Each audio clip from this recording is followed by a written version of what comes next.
चतुर्थः सर्गः श्रीमद् वाल्मीकीय रामायण के बालकांड के चतुर्थ सर्ग का श्रवण करने जा रहे हैं।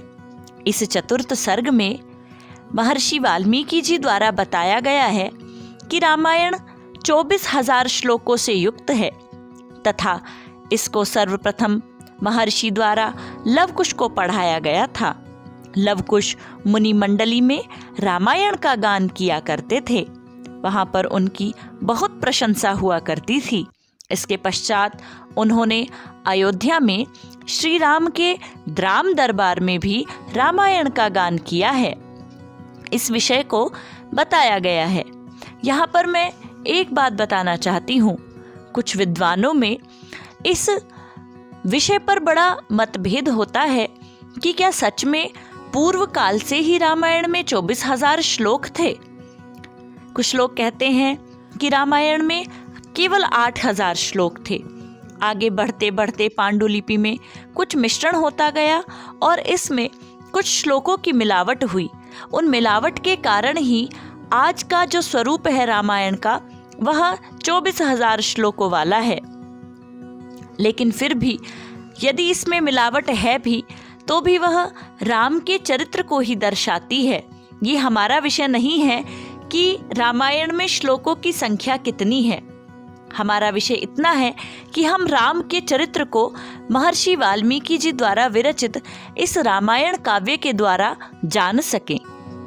आइए श्रवण करते हैं रामायण के बालकांड का चौथा सर्ग।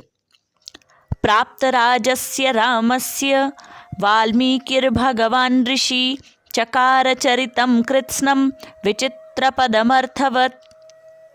इस पूरे रामायण काव्य के जितने भी विषय हैं उसको संक्षेप में विषय सूची के रूप में तृतीय सर्ग में रखा गया था।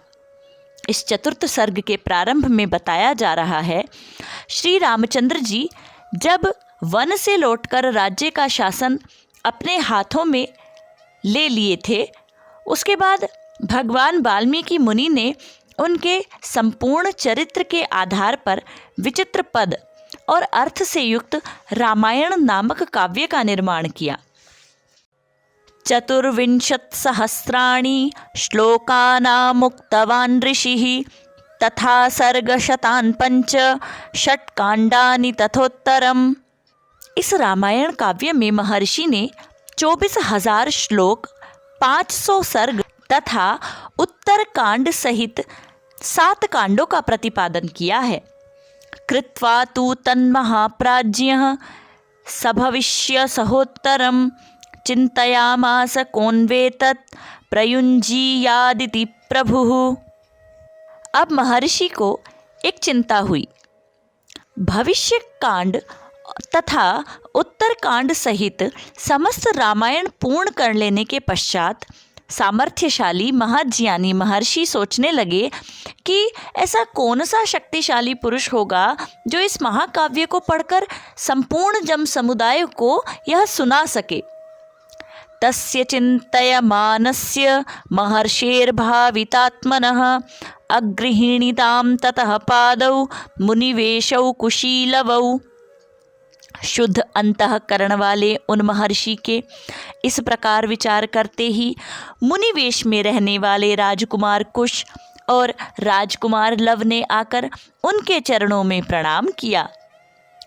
कुशीलवौ तु धर्मज्ञौ राजपुत्रौ यशस्विनौ भ्रातरौ स्वरसम्पन्नौ ददर्शाश्रमवासिनौ सतु मेधाविनौ दृष्ट्वा वेदेषु परिनिष्ठितौ वेदोपबृंहणार्थाय तावग्राहयत प्रभुः काव्यं रामायणं कृत्स्नं सीतायाश्चरितं महत् पौलस्त्यवधमित्येवं चकार चरितव्रतः।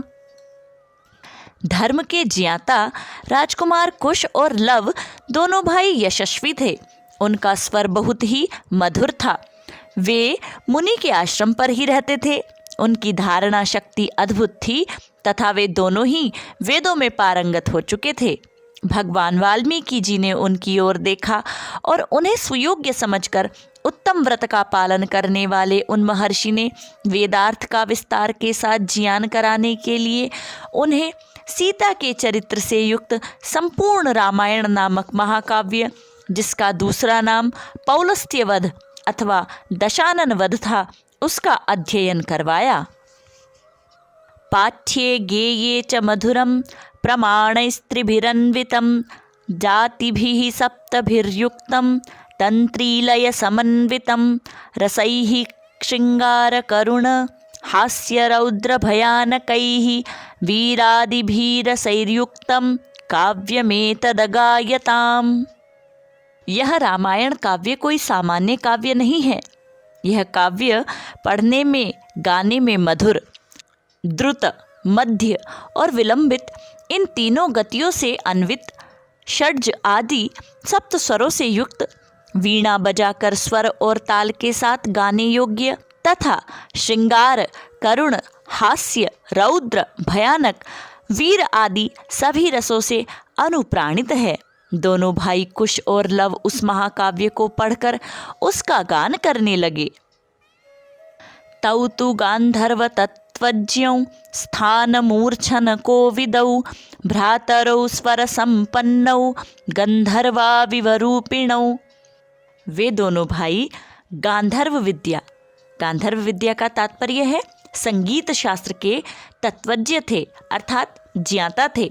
स्थान, कहाँ से किस वर्ण का उच्चारण होगा, स्वर लय ताल कैसा होगा, मधुर स्वर से किस प्रकार से किस प्रकरण को गाना है, इसके वे ज्ञाता थे। गंधर्वों के समान मनोहर रूप वाले थे। रूपलक्षण संपन्नौ मधुर स्वर भाषिणौ बिंबादीवोत्थितौ बिंबौ रामदेहा तथा परौ। सुंदर रूप, शुभ लक्षण उनकी सहज संपत्ति थे। वे दोनों भाई बड़े मधुर स्वर से वार्तालाप करते थे।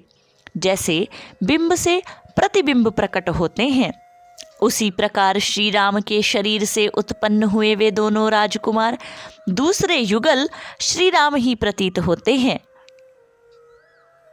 तौ राजपुत्रौ कार्त्स्न्येन धर्म्यमाख्यानमुत्तमं वाचो विधेयं तत्सर्वं कृत्वा काव्यमनिन्दितौ ऋषीणां च द्विजातीनां साधूनां च समागमे यथोपदेशं तत्त्वज्ञौ जगतुः सुसमाहितौ। वे दोनों राजपुत्र सब लोगों की प्रशंसा के पात्र थे। उन्होंने उस धर्मानुकूल उत्तम उपाख्यानमय संपूर्ण काव्य को जिह्वाग्र अर्थात याद कर लिया था, और जब कभी ऋषियों, ब्राह्मणों तथा साधुओं का समागम होता था, उस समय दोनों उनके बीच में बैठकर एकाग्र चित्त होकर के रामायण का गान किया करते थे। महात्मानौ महाभागौ सर्वलक्षणलक्षितौ तौ कदाचित् समेतानां ऋषीणां भावितात्मनां मध्ये सभं समीपस्था विदं काव्यमगायतां तच्छ्रुत्वा मुनयः सर्वे बाष्पपर्याकुलेक्षणाः साधुः साध्वीति तावूचुः परं विस्मयमागताः ते प्रीतमनसः सर्वे मुनयो धर्मवत्सलाः। एक दिन की बात है, बहुत से शुद्ध अंतःकरण वाले महर्षियों की मंडली एकत्रित हुई। उसमें महान सौभाग्यशाली तथा समस्त शुभ लक्षणों से सुशोभित महामनस्वी कुश और लव भी उपस्थित थे। उन्होंने बीच सभा में उन महात्माओं के समीप बैठकर उस रामायण काव्य का गान किया।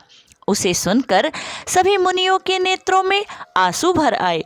वे अत्यंत विमुग्ध होकर उन्हें साधुवाद देने लगे। मुनि धर्मवत्सल तो होते ही हैं, वह धार्मिक उपाख्यान सुनकर उन सबके मन में बड़ी प्रसन्नता हुई। आप खुद भी सोचकर देखिए, जिस राम की कथा को हम जानते हैं, कितनी बार ही हम राम और सीता के विषय में जानकर अपने मन में उस पीड़ा का अनुभव कर लेते हैं, और जब उस कथा को सुनाने वाले लव और कुश जैसे धर्मात्मा योग्य बालक हों तो किसी का मन कैसे द्रवित नहीं होगा। श्रीमद् वाल्मीकि रामायण के बालकांड के चतुर्थ सर्ग की कथा को अभी यहीं पर विराम देते हैं।